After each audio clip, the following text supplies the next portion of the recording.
नाशिक मध्ये अत्यंत मंगलमय सोहळा आज होतो शिंदे पाटील कुटुंबात। श्रद्धा आणि प्रतीक या नव्या जीवनाला सुरुवात करतात आणि आमचा विलास आता सासरे बुवा वाटत नाही अजून जास्त आहे, पण छान सुंदर असा एका सोहळा होतो आणि विचारलं की या सगळ्याचं व्यवस्थापन आणि इव्हेंट कोण करताय, त्यामुळे आमचे चिरंजीव रोशन करतात। वाखाणण्यासारखी ते जगताय। मी कालपासून पाहतोय, मी साखरपुड्याला हे पाहिलं की अगदी ज्याच्या तिथे कार्यक्रम नेट कसा असावा। मी आल्यावर विचारले इव्हेंट कोणाला आहे सगळा, सकाळ काल संध्याकाळ रात्री रोशन स्वतःची सुद्धा मोठी पावलं टाकतो। असो मी विलास आणि पाटील कुटुंबाला नक्कीच शुभेच्छा देईन, पण हे दोन आमचे तरुण जीव आज एकत्र आलेले आहेत आणि त्यांनी आपल्या जीवनाला नव्या जीवनाला सुरुवात केली। त्यांना अत्यंत मंगलमय शुभेच्छा देतो।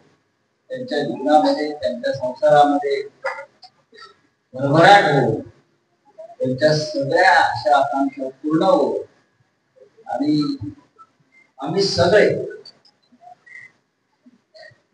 मनापासून आपल्याला सगळ्यांना शुभेच्छा। धन्यवाद सर। परिवाराला मनापासून शुभेच्छा देतो आणि दोघे आपले नववधूला श्रद्धा आणि प्रतीक या दोघांनाही मी मनापासून खूप खूप शुभेच्छा देतो। यांचं वैवाहिक जीवन अतिशय सुखी समृद्धी आनंदाचं भरभराट हो अशा मनापासून शुभेच्छा। आणि इथं पूर्णवली अण्णासाहेब आहेत, दादाजी भुसे आहेत, अजय आहेत, सगळे आपले पदाधिकारी आहेत आणि खास करून विलास शिंदे यांच्या आग्रहामुळे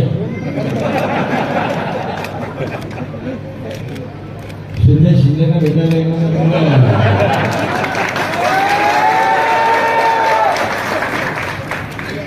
त्यामुळे खरं म्हणजे कार्यकर्त्याच्या घरामध्ये मंगल कार्यालय असलं की त्याची अपेक्षा असते, इच्छा असते की सगळ्यांनीच वधूवरास आशीर्वाद द्यायला यायला पाहिजे आणि विलास हा आमचा जुना कार्यकर्ता आहे आणि त्यामुळे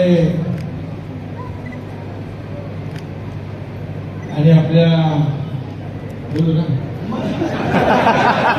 बाळासाहेबांचे विचार पुढे घेऊन जाणार तो विलास आणि म्हणून बाकी काही राजकीय गणित मांडण्याची आवश्यकता नाही। हे मंगल कार्यालय आहे, मंगल सोहळा आहे, शुभमंगल आहे आणि शिंदे पाटील परिवारामध्ये एक आनंदाचा दिवस आहे, आनंद सोहळा आहे आणि त्या आनंद सोहळ्यामध्ये मी सहभागी झालेलो आहे। मी मनापासून पुन्हा एकदा श्रद्धा आणि प्रतीक या दोघांनाही खूप खूप शुभेच्छा देतो, मनापासून त्यांचं अभिनंदन करतो आणि शिंदे पाटील परिवाराला देखील मनापासून खूप खूप शुभेच्छा। धन्यवाद। जय हिंद, जय महाराष्ट्र।